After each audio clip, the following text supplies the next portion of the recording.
Bertemu lagi dengan Ibu, tetapi untuk hari ini pelajaran agamanya kita tidak daring ya, tidak tatap muka seperti biasa walaupun melalui virtual. Karena memang mulai dari hari kemarin sampai besok Bu Deta harus kegiatan, mengikuti kegiatan. Jadi mohon maaf ya untuk kali ini Bu Deta memberikan dalam bentuk video. Baik anak-anak, kita akan membahas LKPD selanjutnya, LKPD yang keempat. Ya, sudah ada di file channel agama. Bagi yang belum melihat, silakan nanti setelah ini dilihat dan dikerjakan. Judulnya adalah hormat kepada orang tua. Anak-anak, kalau kalian tahu isi 10 perintah Allah, perintah yang keempat itu berbunyi hormatilah ayah dan ibumu. Ya. Nah, berawal dari perintah Allah yang keempat ini, kita akan membahas lebih lanjut bagaimana menghormati ayah ibu kita.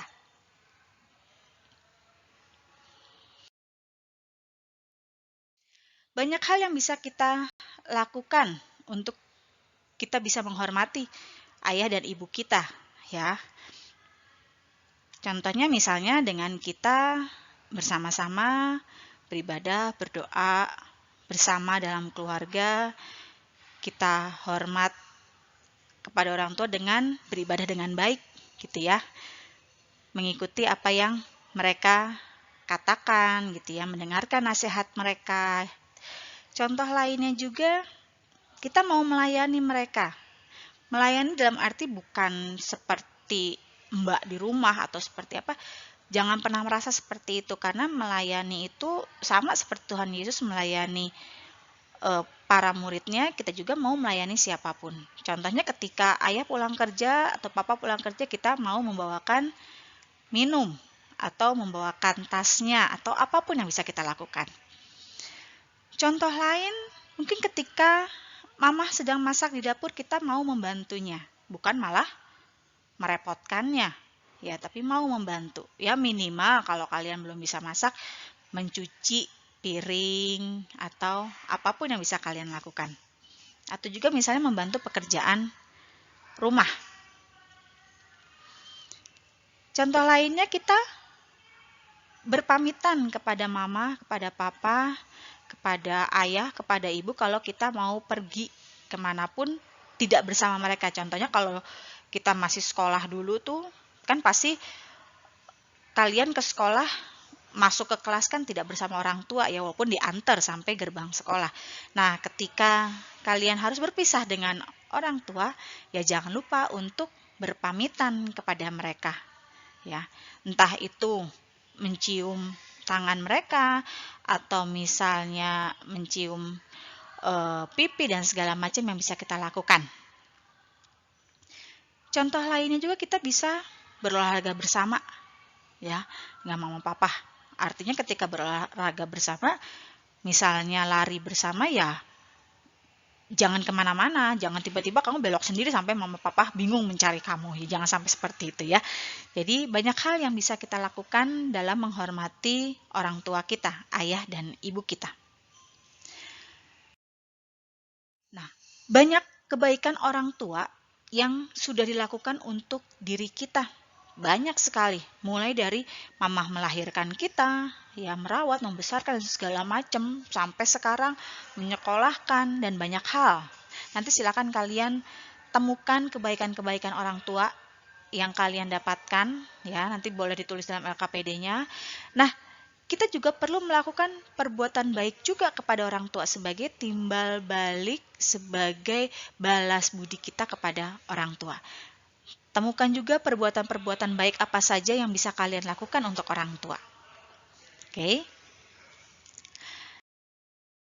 Sekarang kita akan memberikan contoh. Ini ada sebuah film bagaimana kasih sayang orang tua, khususnya ayah dalam film ini ya, terhadap anaknya. Kita simak bersama ya.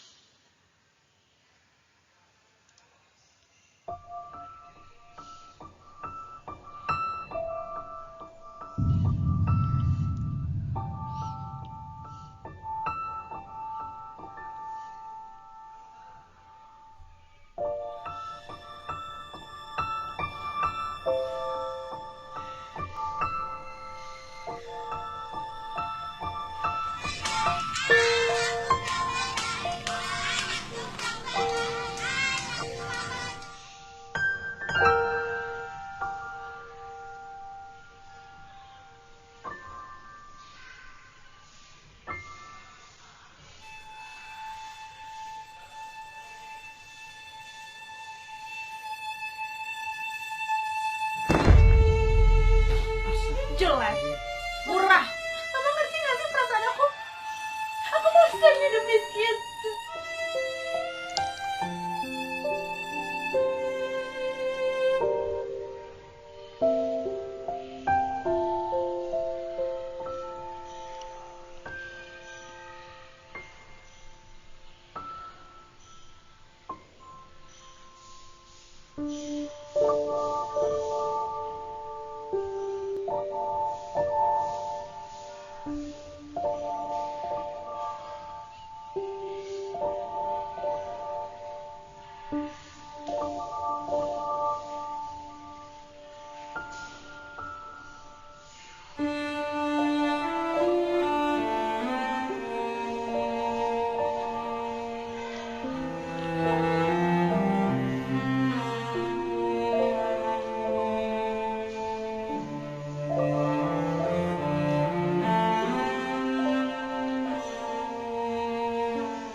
Kok barang kita hilang semua, Pak? Apa? Apaan sih Bapak ini? Apa sih Bapak ini maksudnya?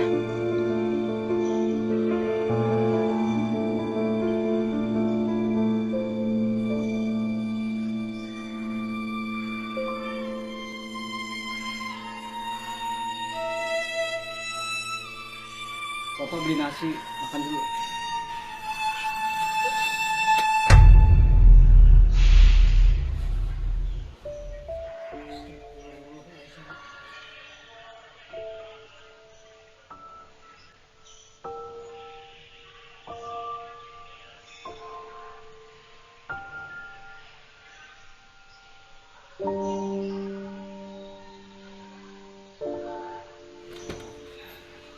Berangkat, Kak.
Oke, anak-anak,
Sedih ya ceritanya ya. Bagaimana seorang ayah itu dia begitu sayang sama anaknya, apalagi ini anaknya satu-satunya. Dari kecil hidup bersama ayahnya ini, anak ini, bagaimana seorang ayah mau membahagiakan anaknya, apapun dia lakukan supaya anaknya ini bahagia, bahkan sampai harus menjual barang-barang miliknya ya, hanya demi memenuhi keinginan anaknya tersebut. Nah, tentu itu suatu yang menyedihkan ketika sikap dari anaknya tidak baik kepada ayahnya. Kalian tadi bisa lihat bagaimana ayahnya begitu sedih, bahkan sampai harus mengalami kecelakaan tadi, karena memikirkan betapa sedih hatinya ketika mendapat perlakuan yang tidak baik dari anaknya. Ya, kalian bisa melihat bagaimana ayah menyayangi anaknya, berusaha membahagiakan anaknya, sedangkan anaknya ingin ayahnya memenuhi keinginannya semua ya, dari sepatu, handphone, tas, bahkan ingin dibeliin motor.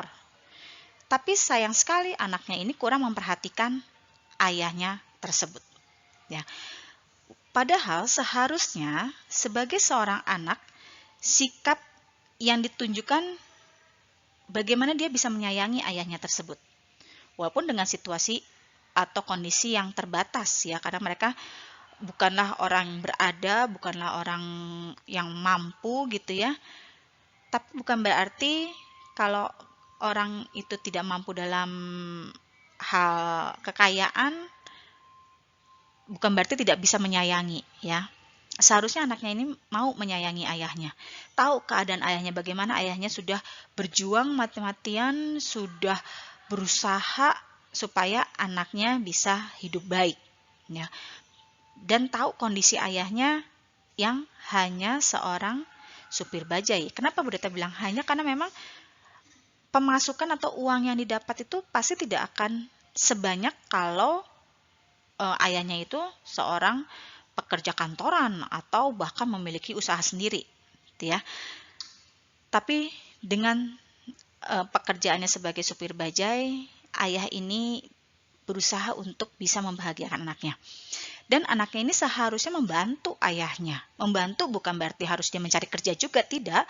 Tapi membantu, tidak selalu menuntut atau meminta ayahnya memenuhi segala kebutuhannya supaya sama seperti teman-teman yang lain. Dan banyak hal yang seharusnya si anak ini lakukan.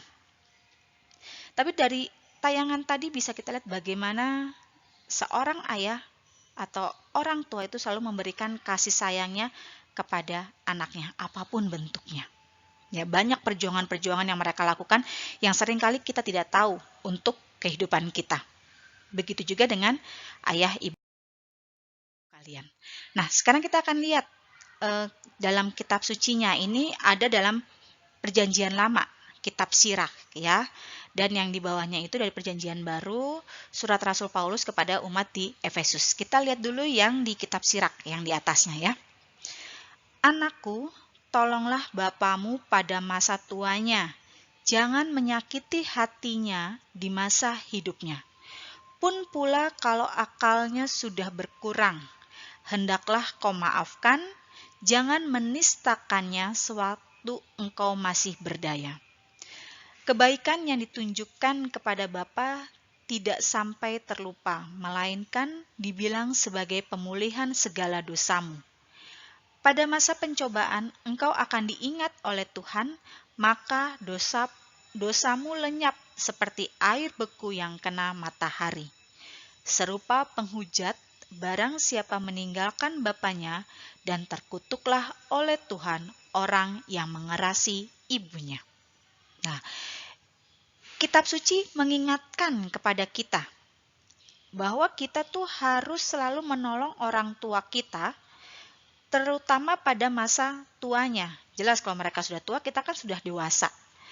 Jangan menyakiti hatinya di masa hidupnya. Ya. Jadi jangan sampai ketika orang tua sudah tua malah kita meninggalkannya.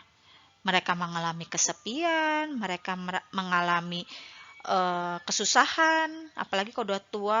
Kalau misalnya kamu lihat kakek nenekmu yang sudah tua, yang udah nggak bisa apa-apa misalnya, harusnya kita mau membantu, ya.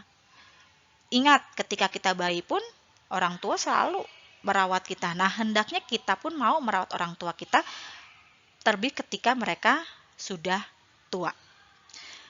Nah, kalau orang tua sudah tua itu seringkali akalnya berkurang, entah menjadi pikun, pelupa, dan segala macam.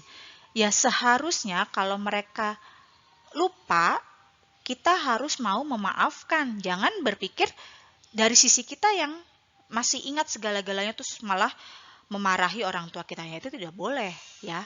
Jangan menistakan. Yang menistakannya itu artinya menelantarkan, ya, membuat mereka menderita. Sewaktu kita masih berdaya, itu artinya sewaktu kita masih muda, masih punya tenaga, jangan kita sampai membuat mereka menderita atau bahkan menelantarkannya. Ya. Kebaikan yang ditunjukkan kepada Bapa tidak sampai terlupa, melainkan dibilang sebagai pemulihan segala dosamu. Nah, ini kitab suci mengingatkan kepada kita kalau kita selalu memberikan kebaikan-kebaikan kepada orang tua, itu tidak akan dilupakan oleh Allah sendiri. Bahkan itu bisa menjadi pemulihan segala dosa-dosa yang sudah kita perbuat. Ya, tentu kita membantu menolong orang tua itu dengan tulus hati, bukan malah minta imbalan, ya. Nah, itu sebagai pemulihan segala dosa kita kalau kita mau menolong orang tua kita dengan ikhlas. Ketika kita ada dalam pencobaan, tentu kita akan diingat oleh Tuhan, dan segala dosa-dosa yang sudah kita lakukan, kalau kita baik kepada orang tua, itu akan lenyap. Nah, kalau kamu lihat air beku, es gitu ya, kena matahari itu kan mencair dia, meleleh, tidak ada lagi bongkahan es, jadinya air. Nah, begitu juga dengan dosa kita. Kalau kita selalu baik terhadap orang tua, membantu orang tua dengan ikhlas, maka dosa kita akan mencair seperti es tadi kalau kena matahari. Ya, jadi jangan pernah kita meninggalkan orang tua kita dalam arti tidak mau merawatnya, ya, bahkan membuangnya ke panti jompo. Beda ya kalau memang orang tua ingin tinggal di panti jompo karena merasa kesepian. Beda kalau dibuang anaknya. Jadi nggak mau ngurus, si mama mah cerewet, bawel, misalnya gitu ya. Si papa mah rese gitu ya, misalnya. Udah tinggalin aja di panti jompo. Nah, itu kita tidak boleh seperti itu. Itu dosanya besar sekali, karena kita sudah melanggar perintah Allah, khususnya di perintah keberapa? Iya, perintah keempat. Ya, jadi jangan pernah kita berbuat seperti itu kepada orang tua, terlebih kalau kita mengerasi, artinya berbuat kasar kepada ibu kita, kepada ayah kita, itu jelas perbuatan yang sangat tidak baik, bahkan dikatakan terkutuklah oleh Tuhan. Ya, mau nggak dikutuk oleh Tuhan? Pasti nggak mau, karena makanya jangan pernah kita mengerasi atau berbuat kasar terhadap orang tua, atau bisa dikatakan juga membantah segala nasihat orang tua, yaitu dalam kitab Sirach. Nah, sekarang yang surat Rasul Paulus kepada umat di Efesus, dikatakan di situ, hai anak-anak, taatilah orang tuamu di dalam Tuhan, karena haruslah demikian. Hormatilah ayahmu dan ibumu. Ini adalah suatu perintah yang penting, seperti yang nyata dari janji ini, supaya kamu berbahagia dan panjang umurmu di bumi. Nah, ini jelas ya. Kita diminta sebagai anak-anak selalu menaati orang tua, selalu menghormati orang tua, termasuk ibu nih, walaupun ibu sudah punya anak juga, ibu masih punya orang tua, ya ibu harus tetap menaati dan menghormati orang tua ibu. Nggak bisa karena ibu sudah menjadi orang tua, terus seenaknya terhadap orang tua ibu, ya tidak. Tetap harus menghormati mereka. Karena apa? Ya, supaya kita berbahagia dan panjang umur kita di bumi. Begitu ya. Jadi kewajiban kita sebagai seorang anak terhadap orang tua menurut kitab suci tadi, pertama kita harus menolong orang tua kita pada masa tuanya, yang pasti tidak menyakiti hatinya di masa hidupnya, ya. Menaati dan menghormati orang tua kita, apapun bentuknya, dimanapun. Ini kewajiban kita sebagai seorang anak menurut kitab suci tadi. Supaya apa? Ya, itu tadi sudah dijanjikan ya, supaya berbahagia dan panjang umur kita di bumi. Nah, anak-anak, seperti yang Berita katakan tadi, banyak hal yang sudah orang tua lakukan buat kita, yaitu merawat, mendidik, membesarkan, mensekolahkan, dan banyak sekali. Dan seharusnya lah kita sebagai seorang anak menghormati dan berterima kasih kepada mereka. Dan orang tua juga memberikan warisan kepada anaknya berupa pendidikan iman. Ya, pendidikan iman dengan misalnya mengajarkan anaknya untuk berdoa, membaca kitab suci, beribadah, gitu ya. Banyak hal yang bisa dilakukan orang tua untuk anaknya sebagai warisan pendidikan iman. Untuk apa? Untuk bekal hidup kita di dunia ini. Jadi orang tua memberikan warisan iman kepada kita dalam rupa tadi itu, ya, mengajarkan kita berdoa, beribadat bersama, ya, membaca kitab suci, gitu ya. Untuk apa? Untuk bekal hidup kita di dunia. Jadi bekal hidup itu bukan hanya kekayaan, ya, harta yang berlimpah, itu bisa habis kapanpun. Tapi kalau kita punya iman yang kuat, dalam situasi apapun kita akan tetap bisa hidup dengan baik. Apalagi kalau dalam hidup kita selalu mengandalkan Tuhan. Makanya dikatakan sebagai bekal hidup kita di dunia. Nah, berhubungan dengan proyek kita sekarang, banyak pembiasaan yang dapat kalian lakukan bersama orang tua kalian, terutama di masa pandemi COVID-19 ini. Banyak sekali, karena waktu kalian dari pagi sampai malam atau bahkan sampai pagi lagi kalian habiskan bersama orang tua di rumah, ya. Banyak yang bisa kita lakukan. Contohnya, bisa kita beribadah bersama atau berdoa bersama, berolahraga bersama, memasak bersama, atau apapun. Ya, pembiasaan baik tentunya, ya, yang bisa kalian lakukan bersama orang tua kalian. Nah, mungkin contohnya memasak. Apalagi kalian proyeknya adalah membuat puding bersama orang tua. Nah, nanti kalian bisa ceritakan nih pembiasaan baik, salah satunya memasak, misalnya dengan membuat puding. Nah, bagaimana prosesnya, bagaimana situasinya nanti yang kalian ceritakan. Ya, itu yang namanya refleksi, menceritakan kembali apa yang sudah kalian lakukan bersama orang tua. Nah, ini contoh-contoh pembiasaan yang bisa kalian lakukan bersama orang tua di masa pandemi. Kalau kalian sendiri, apa ya yang bisa kalian lakukan? Ya, boleh sama seperti ini, atau mungkin ada hal lain, pembiasaan baik lain yang kalian lakukan yang tidak boleh diberikan contoh di sini. Boleh nanti kalian tulis, kalian ceritakan. Begitu anak-anak.